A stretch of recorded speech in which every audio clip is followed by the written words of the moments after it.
কালকে ইফতার করেছিলাম শুধু মুড়ি দিয়ে, সেহরির সময়ও শুধু পানি দিয়ে ভাত খাইলাম। আজকে যদি আমার মা বাবা বেঁচে থাকতো তাহলে এরকম কষ্ট আর করতে হতো না। সেহরির সময় পানি দিয়ে ভাত আর ইফতারের সময় মুড়ি, এইভাবে কি রোজা রাখা যায়? বাবা মা মরার পর থেকে চাচি চাচার কাছে থাকতেছি।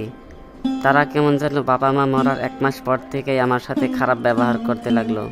ওই গাছের নিচে গিয়ে একটু বসি, শরীরটা আর চলতেছে না। আসসালামু আলাইকুম সভাপতি সাহেব, কেমন আছেন?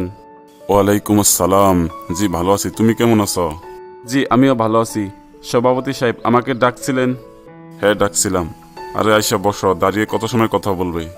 সভাপতি সাহেব এখন আর বসবো না, একটু বাজার যেতে হবে তো। আপনি ডাকছিলেন তাই ভাবলাম আপনার কাছ থেকে আগে ঘুরে আসি। শুনো মাস্টার, তুমি গরিব দেখে দেখে 500 লোকের একটি লিস্ট করো তো, আমি সবাইকে ইফতার বিতরণ করব। ও এই ব্যাপার। সভাপতি সাহেব আপনি কোনো চিন্তা করবেন না, আমি কালকের মধ্যেই লিস্ট করে দেব। হ্যাঁ একটু তাড়াতাড়ি কইরো, রোজা কিন্তু 3টা চলে গেল। আচ্ছা আপনি এটা নিয়ে কোনো চিন্তা করবেন না, হ্যাঁ আমি তাহলে আসি। হুজুর কেমন আছেন, ভালো আছেন তো? আলহামদুলিল্লাহ ভালো আছি, তুমি ভালো আছো তো? জি আমিও ভালো আছি হুজুর। জিনিসপাতির যা দাম বাড়ছে হুজুর, সাধারণ মানুষের বাজার করা খুবই কঠিন হয়ে যাচ্ছে। আর সে বিষয়ে কেউ না, অন্য অন্য মুসলিম রাষ্ট্রতে রমজান মাস আসলে জিনিসপাতির দাম কমে, আর আমাদের দেশে রমজান মাস আসলে জিনিসপাতির দাম আরও বাড়ে। একদম ঠিক কথা কইছেন হুজুর।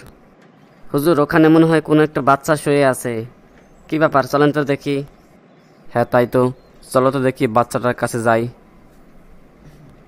কি ব্যাপার, তুমি এখানে শুয়ে আছো এইভাবে? তোমার শরীর এরকম কাঁপতেছে কেন? আসলে কি বলবো, কালকে আমি ইফতার করেছি শুধু মুড়ি দিয়ে, আর সেহরি খেয়েছি শুধু পানি দিয়ে ভাত দিয়ে। ওই জন্য শরীরটা খুব দুর্বল লাগছিল, তাই এখানে একটু শুয়ে আছিলাম। আরে তুমি আমাদের মসজিদের সভাপতির বাঁচতে না? হ্যাঁ সভাপতি আমার চাচা। ভাই আপনাকে একটি কথা বলি, আপনি চাচাকে কিছু বলবেন না আমার কথা, তাহলে চাচা মনে করবে আমি মনে হয় আপনাদের কাছে বিচার দিছি চাচার কথা। আরে না, তুমি কোনো চিন্তা করো না, আমরা কিছু বলবো না তোমার চাচাকে।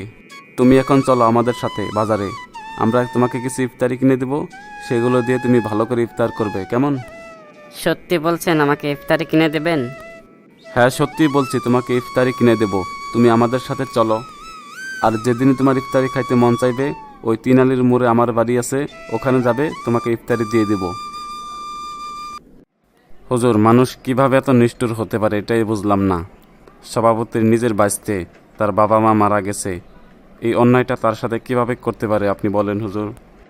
কি বলবো আর ইমরান, শুনলাম সভাপতি সাহেব নাকি 500 লোকের আইটেম করেছে যাদেরকে ইফতারি দেবে। যে লোক 500 লোকের ইফতারের আইটেম করতে পারে আর নিজের ইতিম আপন বাঁচতে তার জন্য ভালোভাবে খাবার দিতে পারে না। খুবই খারাপ লাগে হুজুর, মানুষ নিজের আপন বাঁচতের সাথে এরকম করতে পারে, তার মধ্যে অবশ্যই ইতিম।